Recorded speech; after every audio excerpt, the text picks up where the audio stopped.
Welcome back to Data Driven Leadership. I'm your host, Jess Carter. Today, we have Kyle Kaminski, Offender Success Administrator for the Michigan Department of Corrections, and Ben Wories, Justice Practice Lead at Resultant, joining us. Let's get into it. Welcome, Ben and Kyle. How are you guys? Good. Great.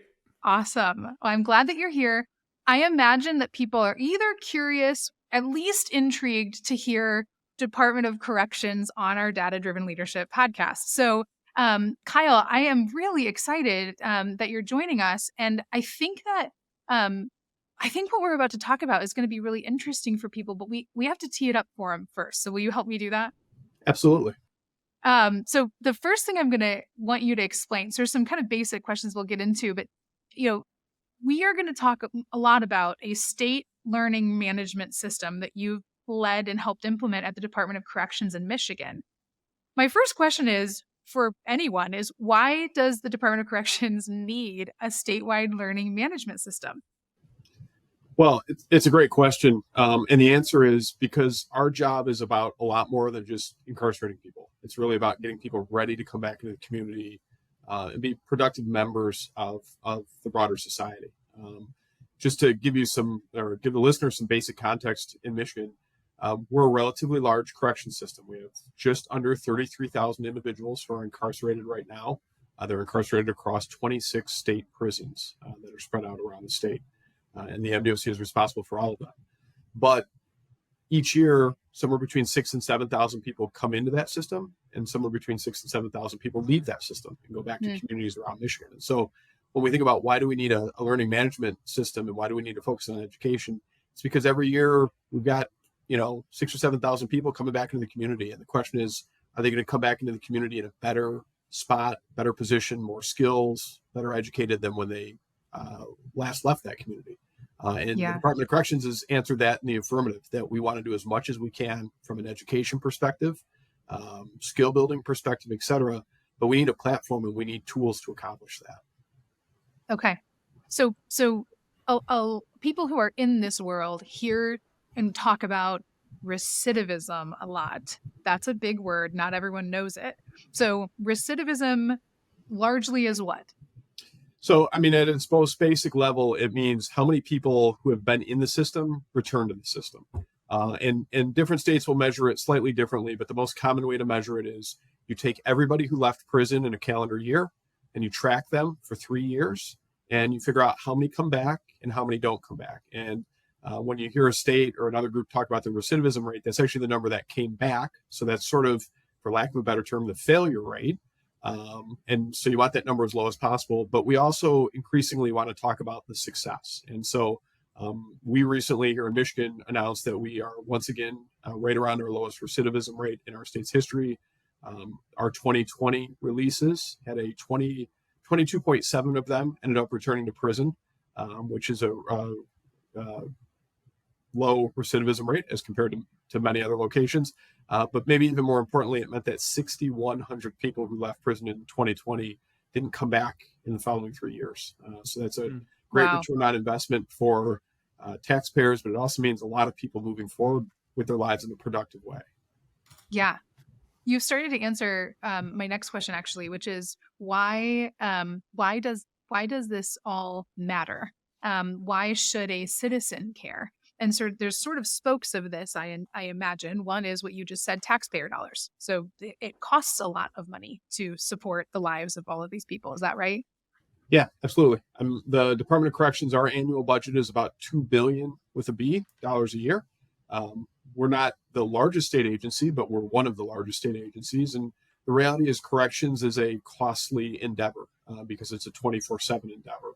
And you're also not only doing just custody, but you're doing education, you're doing healthcare, you're doing physical planning, you're doing everything that goes into it. So, to your broader question, kind of why should people care? I think oftentimes people will maybe be a little dismissive and think, well, that doesn't impact me. If I don't have a family member or if I'm not directly impacted by the criminal justice system, why should I take an interest in that? First, more folks are impacted by it either directly or at, one step of removal than people think. Like I said, we have 33,000 people incarcerated within the MDOC. We have about another 10,000 that are on parole, meaning they were incarcerated and they're in a period of supervision.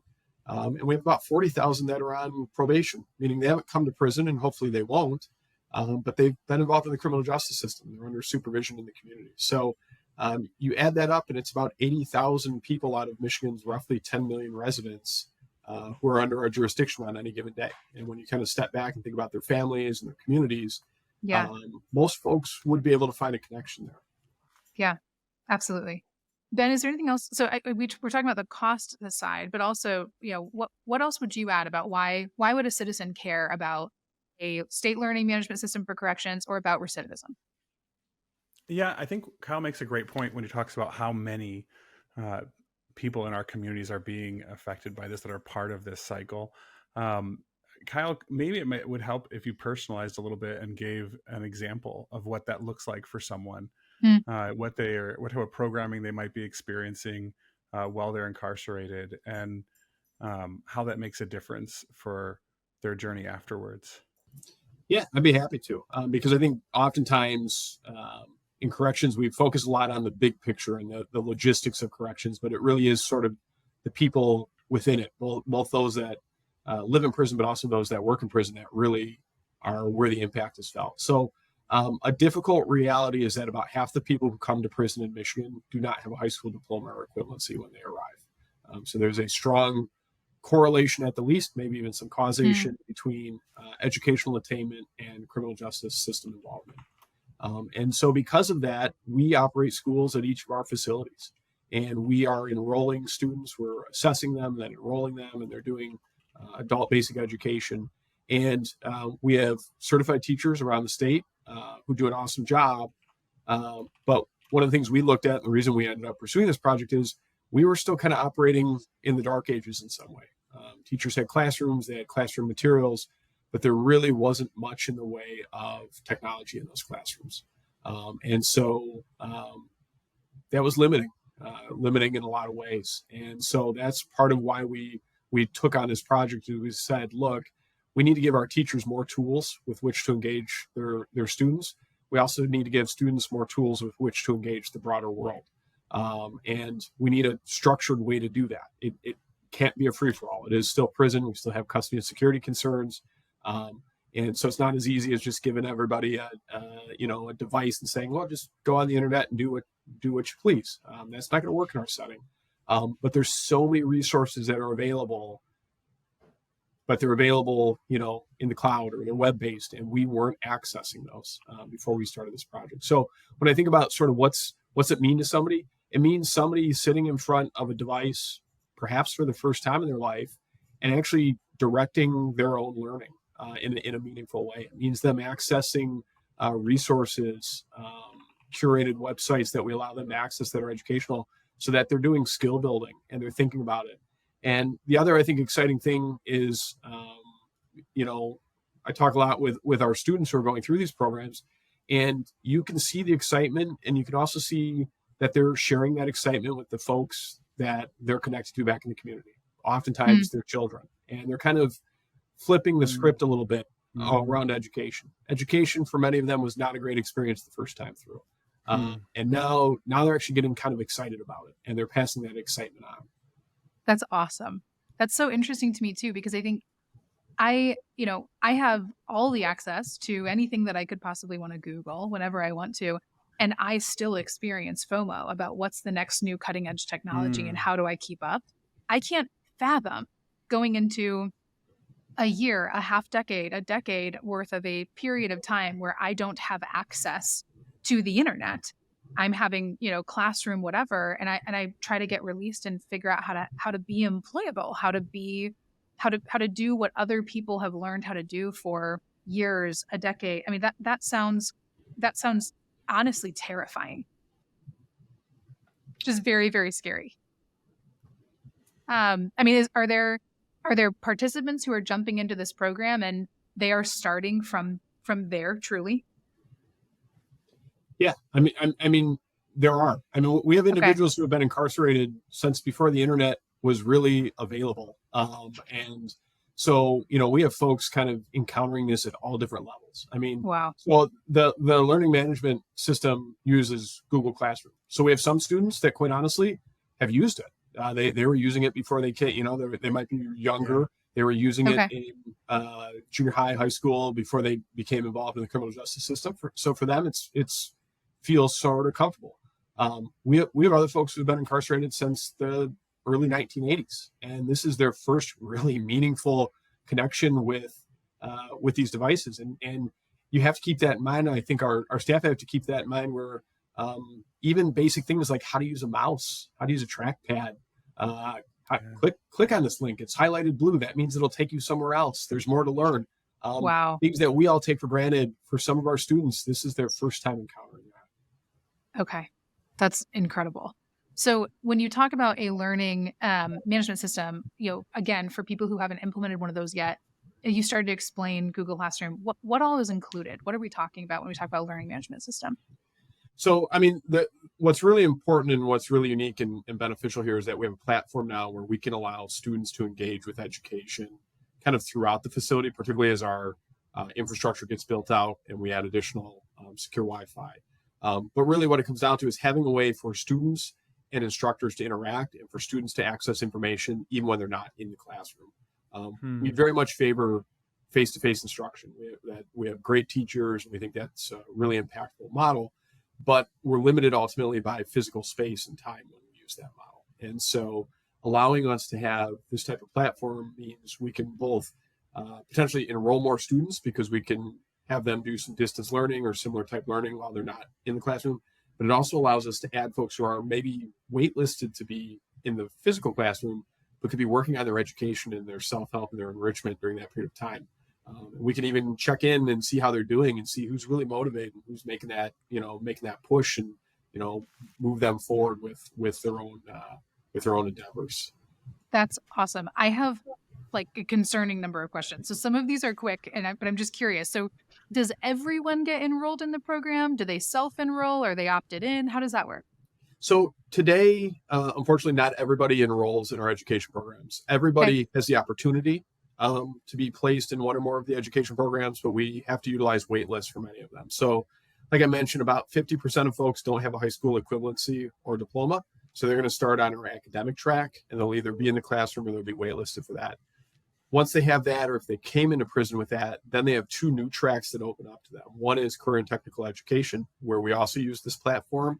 One exciting thing we've been able to do is been able to offer access to a auto mechanic training curriculum from one of the big three manufacturers, which is obviously very important to us up here in Michigan because we're the home of the big three. And it's allowing folks to do the same exact training that they would do if they went to a school directly provided by that manufacturer and then can go work in the dealership network for them. So one option or one avenue is career technical education.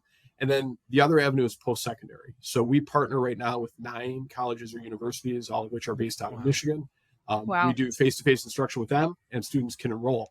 Today, they're not using the new platform yet because we're kind of have focused on the MDOC education piece, but that is definitely the future, that those colleges and universities will be on that platform as well. And so that is really exciting. So as we think about the 33,000 people, no, not all of them are able to access it daily right now. But we're hopeful that's where we'll get. The other thing is right now we're kind of limited to our school buildings because was the original design and rollout. But as we've rolled this out, we've been able to go to our state legislature and say, the real game changer would be secure Wi-Fi, where we could put this in the housing units and the other areas of the facility so that folks could access, this network and other things, kind of at their will to do this. And so that project is moving forward now. Hopefully we'll have our first site up with Wi-Fi early next year, and then the remainder of our facilities up over the next few years. That's amazing. That feels huge. I mean, even as as somebody who's been through college or whatever, when I'm studying, there's sort of, you can tell when you're in kind of the right space mentally to learn. And then there's sort of these times when it's like not the right time. Like I can't really comprehend something or I can't go into detail. And the ability to have them kind of have that, I think, agency to know when do I really need to jump in, and when do I actually when can I go study at the pace and the time that's best for me to learn is a pretty empowering thing for someone. I imagine that that's really powerful. So let me ask you this, as somebody who's obviously passionate about this and has been advocating for it and in the trenches working on it, Kyle, when you look at the implementation, I'm sure that you've probably got some story where you walked into your house and just put your head in your hands and thought, this is so hard. I mean, like, I'm curious about, was it the tech? Was it the people? Was it a process? Like, could you walk us through what it was like to be you for a day about, as you're implementing, what was really challenging? When did you find yourself in that place? I think honestly, the most challenging aspect of the implementation was getting people to even believe on the front end that it could be done, because we have an environment where we are technology skeptics, to say the least. Corrections tends to look at technology and immediately say, what could go wrong? How could this be misused? And I joke oftentimes when I talk about this to groups that like corrections, and not just the Michigan Department of Corrections, I think this is pretty much true for all corrections agencies across the country. We were pretty convinced we could just outweight the internet and maybe it would go away. We could outweight technology and maybe it would go away. And we kind of played that card for about 30 years. And then finally we've had to acknowledge I don't think this is going away. And actually it could be a really key tool for us to do our work if we could just kind of wrap our heads around it. So I was lucky. We have a director here in Michigan, Director Heidi Washington, who has been at the forefront of a lot when it comes to effective corrections. And she has a very strong vision. That vision has a huge element around education, around helping people really become successful when they get out. And so it gave us the opportunity to even have this discussion, where I think some other states maybe wouldn't have even been willing to try this. But we had that leadership in our state that said, yes, we need to figure out how to do this. Now, once we got over that initial hurdle, there were some challenging days, but I will say the folks involved on this on all sides, with Resultant, with the MDOC, with our partner agency and state government, which is handles our IT, everybody seemed ready and excited to make it happen. There were definitely things we encountered we didn't expect to encounter, like any good project. You think you know what you know, and then you don't. But once we sort of got it rolling, it rolled pretty well. Now I will say I'm not an IT guy, so I left it up to folks much smarter than me when it came to that stuff. But sure, and maybe they pulled all their hair out as we're going through this process. But it seemed like we got to the end with the product, and it's really worked well for us. That's awesome. Isn't it? I find it interesting as we have these conversations, how much a technical project, how many human emotions are evoked during some of this. I mean, what you're kind of alluding to is fear. There's so much fear, and I was going to ask you how that played a role. I mean, in my head, my first thought was, you're going to let somebody who's, to use terrible fear-based phrases, like behind bars, access the internet. Like, how are they going to your point, how are they going to misuse it? And so, I mean, when you think about some of that, how do you remember, like, how did you overcome some of that? That's really powerful barriers to, productivity and progress. I think, there were definitely those conversations that happened. And there's definitely some skepticism. I think when we encountered those things, we were really careful to always kind of keep an eye on what the end goal was, and also not really leave open the possibility that we weren't going to get there. And I think that's kind of key. And again, that a lot of that comes back to the leadership of our department, that they were strongly supportive of doing this and achieving this. That being said, I got some panic phone calls from the facilities.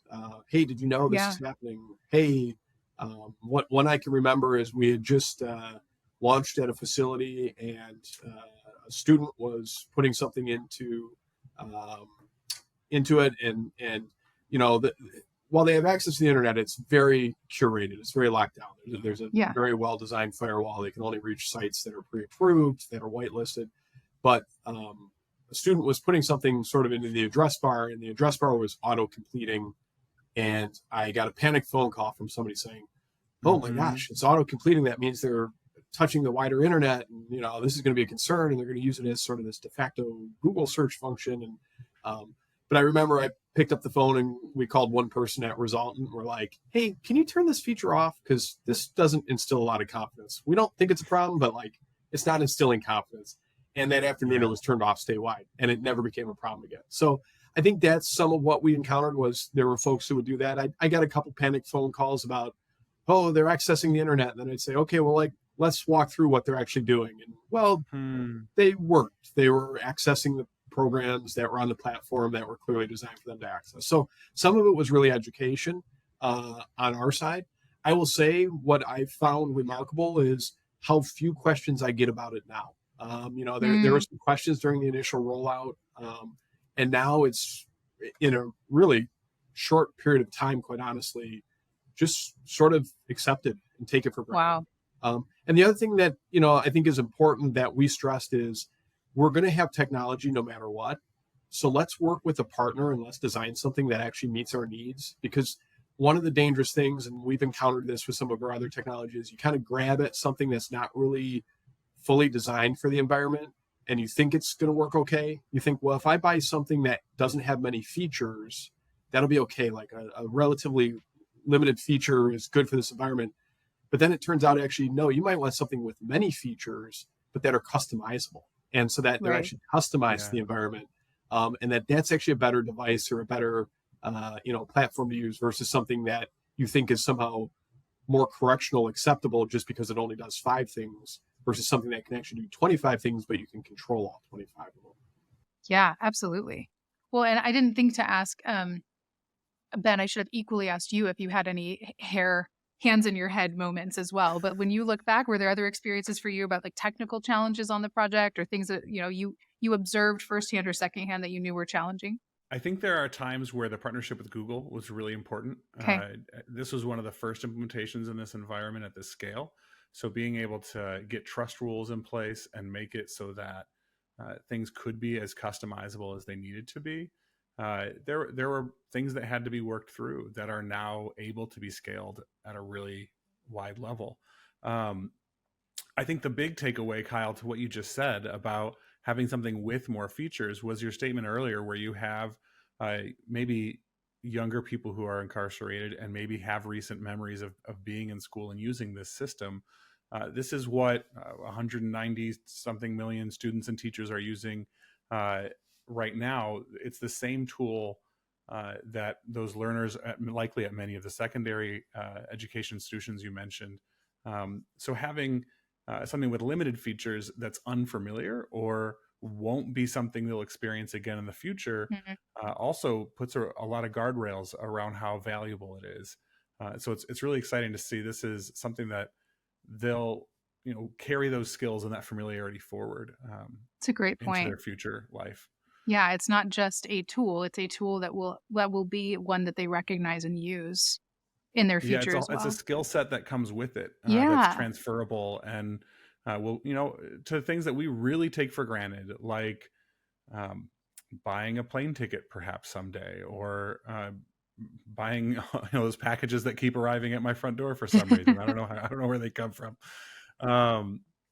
Those day-to-day life things, start building familiarity with keyboards and mice, but also interfaces that are transferable and not just specifically designed. Not just specifically designed for the incarcerated population or incarcerated learner. Yeah.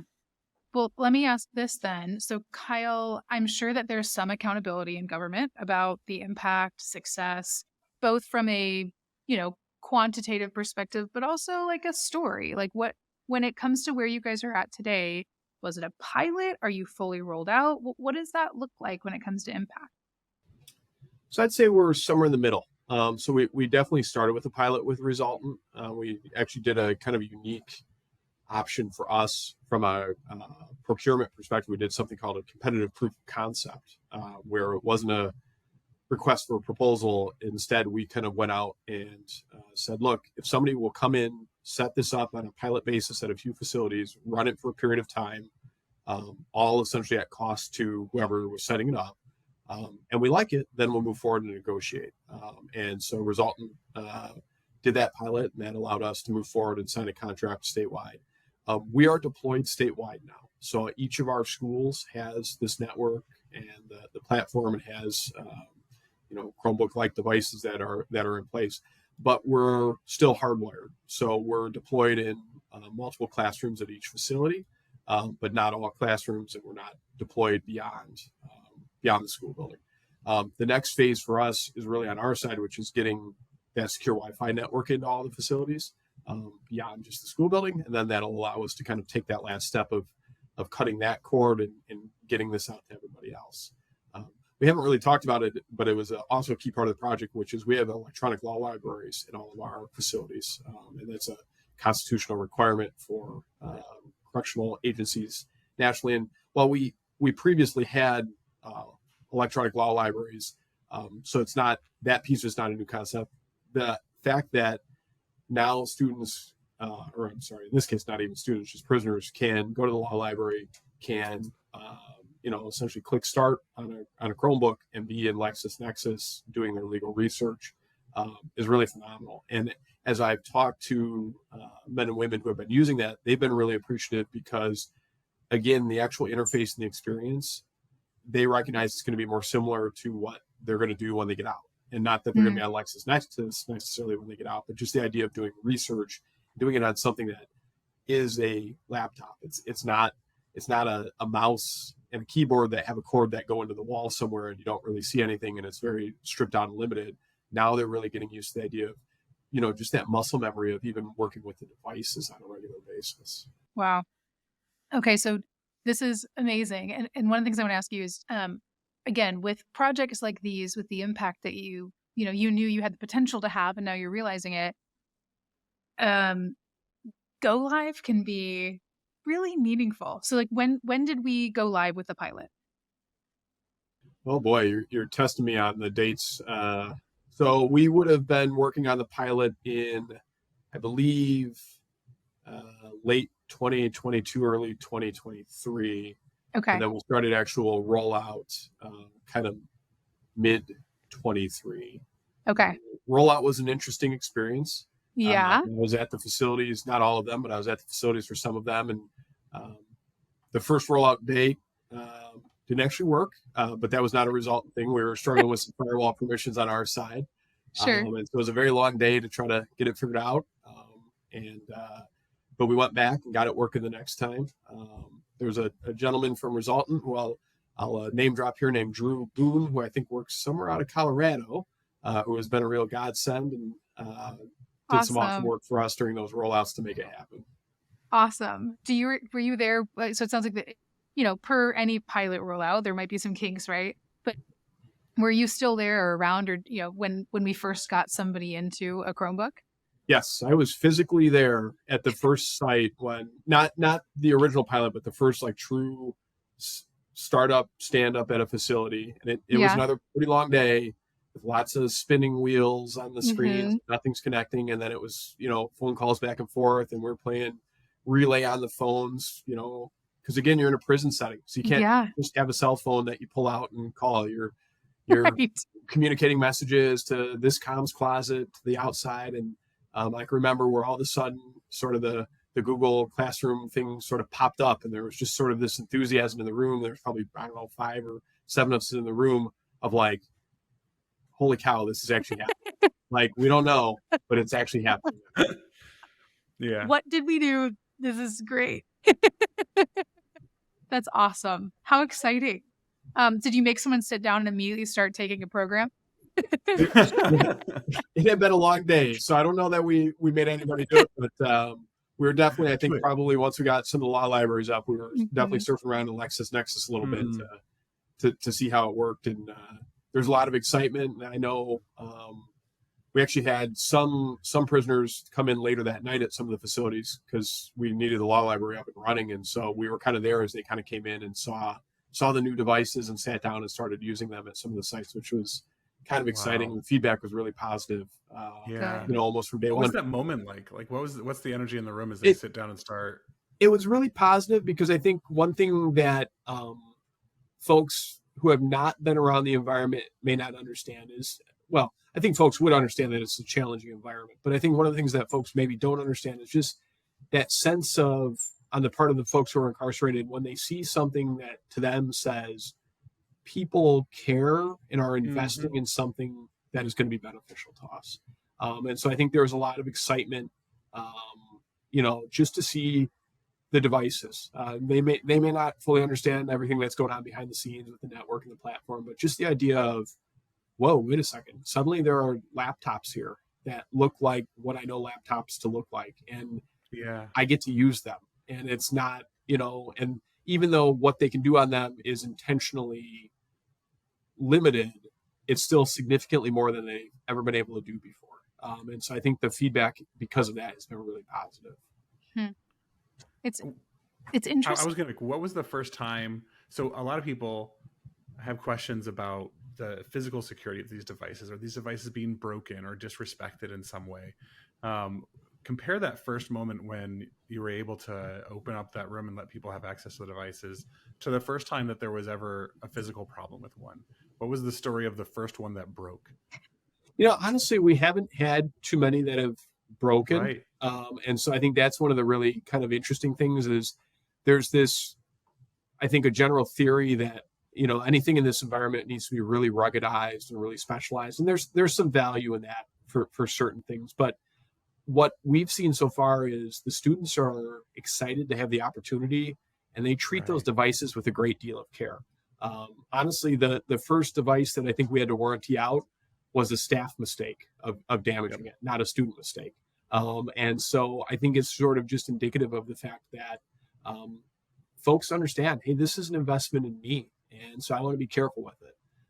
I'm sure as time goes on, we'll see things happen here or there, but it's really been positive to see that we can actually put a kind of full service device into that setting and not have to worry about it immediately somehow being either misused or damaged.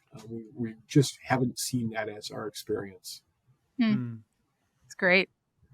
I think for people who aren't familiar, have never known someone who's incarcerated, I think again there can just be so much fear about from, in my words, like, are they bad, scary, can they hurt me, are they're safe if they're put away? I think the reality about recidivism and the reality about wanting people to become a functional member of society and recognizing that everybody makes mistakes. I think there's this empowerment in your program of helping people understand and destigmatize these are human beings who've maybe made a mistake or also not had equitable opportunities sometimes too. And so, we all make mistakes and we all get hopefully second chances. And I think it's empowering the way that this program is helping bring that about. And I think I think this story is really powerful about how much fear could be around a technology implementation, and how there are millions of citizens associated to potentially that fear. And so when you look at where you're at today, I think you've overcome an incredible amount of things to implement a program like this. I hope you and those around you feel really proud of what you've done. And one of the things I'm thinking is if I'm another state, and I want to do this. I don't know that every other state's done something like this. Do you have advice for, I'm sure all of the other Kyles in other states are listening. And so what would you say to somebody who wants to take something like this on, both from how do they get the funding? How do they think about overcoming some of these challenges? How do they think about a partner? What advice would you give them? So I give them a few pieces of advice. One, have a great leader like we have here in Michigan. Our director has been bold in just about every area that we can be. So she is the type that doesn't simply want us to do the work. She wants us to be the best at what we do. And that, while that's a charge and it keeps you busy, it also gives you the opportunity to really strive and try some stuff that maybe in a less assertive or bold place, you would just say, well, I don't even know that I would want to spend time looking at that because no one above me would ever sign off on that. So I think that's number one is you have to have that bold leadership. Two, you got to find a great partner to work with. And for us, that was Resultant. The reality is we could not have done this by ourselves. We wouldn't have even really known where to start. I mean, for us, the starting point was we want a stable network with a platform where we can do education. We have this kind of crazy long-term vision about getting it out of our classrooms, but where do we even start with this? And having a partner like Resultant who can both kind of fill in the blanks to say this is what's possible and not possible in conjunction with Google and also to more or less say, yeah, we can build this for you. Like this is doable, which I know other states have pursued similar projects and are making great progress. But I think at the time we were having this conversation in Michigan, we were definitely one of the vanguard states, certainly not alone, but kind of in that first group of states that were really looking at this. So to find an outside partner who was so willing to work with us to create something that worked for our very unique environment was key. So I would say those are two key things. And then, the third thing you kind of mentioned, funding.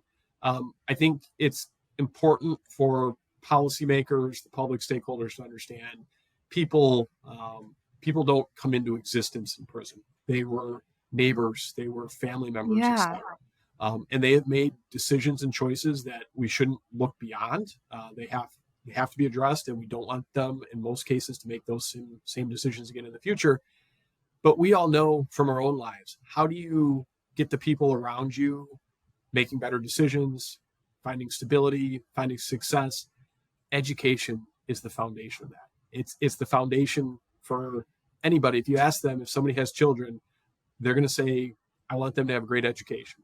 It should be the same for our fellow, citizens. Okay, yeah, they are in the criminal justice system. They might be in the criminal justice system for very intentional acts that, quite honestly, tear at the fabric of the community.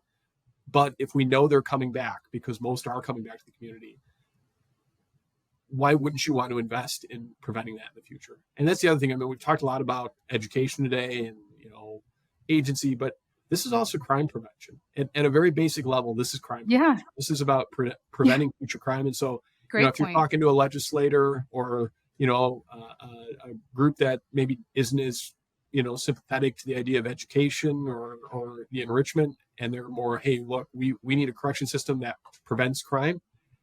This does that as well. This is a way that you achieve that is by making these types of investments.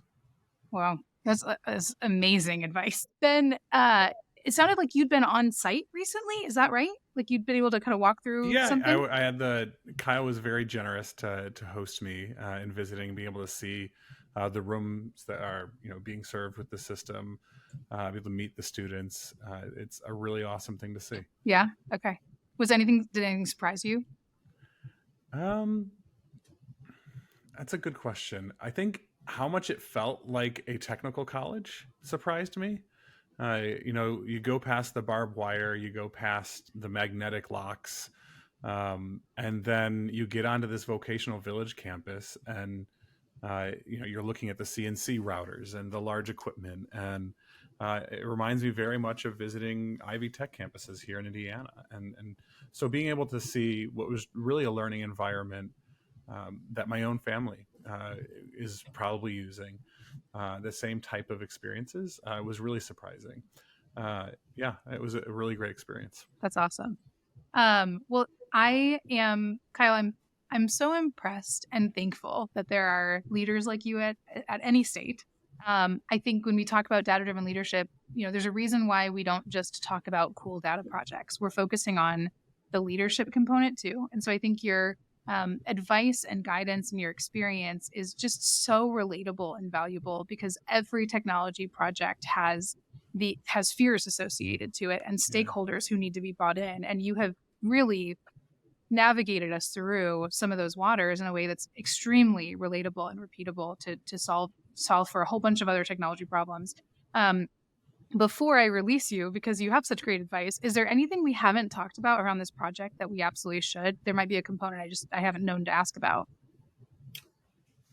Well, I mean, I think we've covered a lot of ground. I don't know that there's really anything that we haven't covered, but I would just kind of come back to the fact that it does take a lot of very talented people to pull something like this off. And so, I'm in the enviable position of getting to talk about it, getting to see it and certainly promote it and champion it, but I'm also not the one that has to do all the hard work behind the scenes to actually make it happen, and so I'm appreciative to folks from my team, to folks from the Resultant team from Google, again our partner state agency DTMB, because it did take a lot of folks, and it took a lot of creativity, and it took a lot of communication and willingness to try things.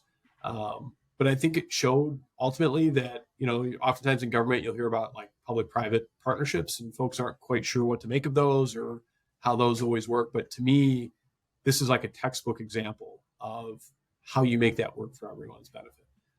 MDOC on its own could not have achieved this. The state of Michigan on its own could not have achieved this.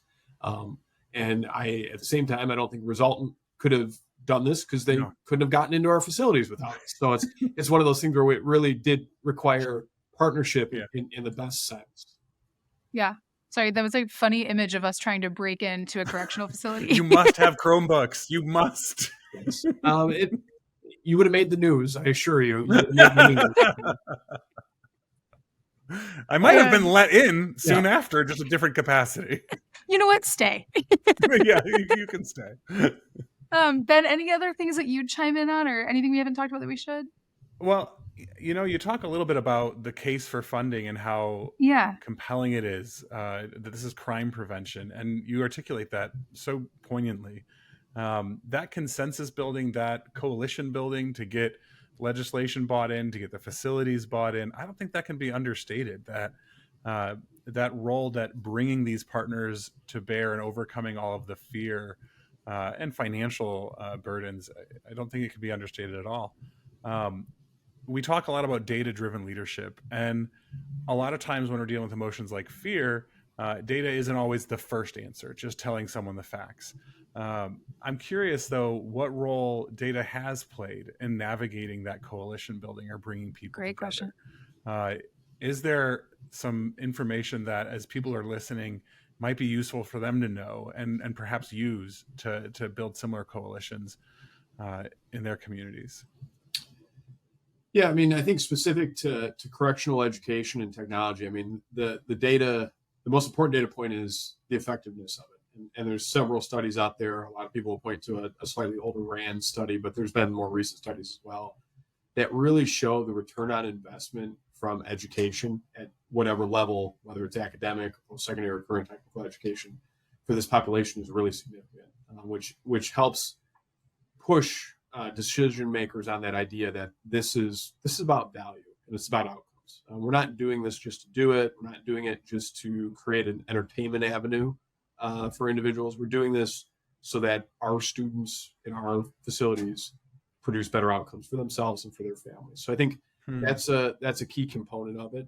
I think it also, again, is key to really frame the challenge. And so I was very deliberate when I talked about the fact that 50% of the people who come into prison don't have a high school diploma or equivalency. Probably most people who aren't around this wouldn't expect that to be the number, but you need to frame it and come right out with that number, because if folks think that, education is just maybe something they do on the margin in prison, it's maybe something they do with 5% of the folks that are incarcerated.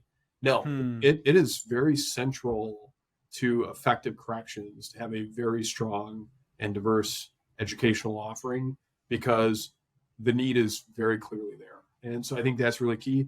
And then also tracking your outcomes. So being able to say, hey, of the people who are completing these programs, this is what's happening with them. They're more likely to be employed. They're less likely to return to prison. Maybe you have some data around starting wages for those that have done a career and technical education program. Those are all really key for decision makers. I don't know, I suspect in other states it's the same, but really in Michigan over the last decade, state government has become much more focused on measuring what we do and being able to describe the value of it. And so I think these types of projects are key, in part because as we're doing this, we're also creating new data. We can see things. We can see how engaged the students are, how often they're using these things. We can talk about who's accessing certain programs or certain curriculums. And so we're actually building the next set of data for the next set of decisions in the future.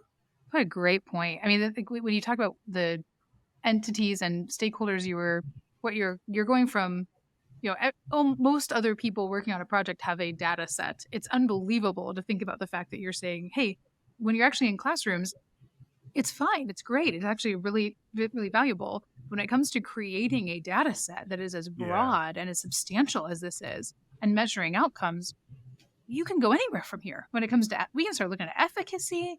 You can start tailoring your funding and your programs for better out. I mean, it's just neat to me to see all the different ways I say, like, that you can drive this car, because you now have data that you didn't have before. Thank you guys for listening. I'm your host, Jess Carter. Don't forget to follow Data Driven Leadership wherever you get your podcasts, and rate and review, letting us know how these topics are transforming your business and your priorities. We can't wait for you to join us on the next episode.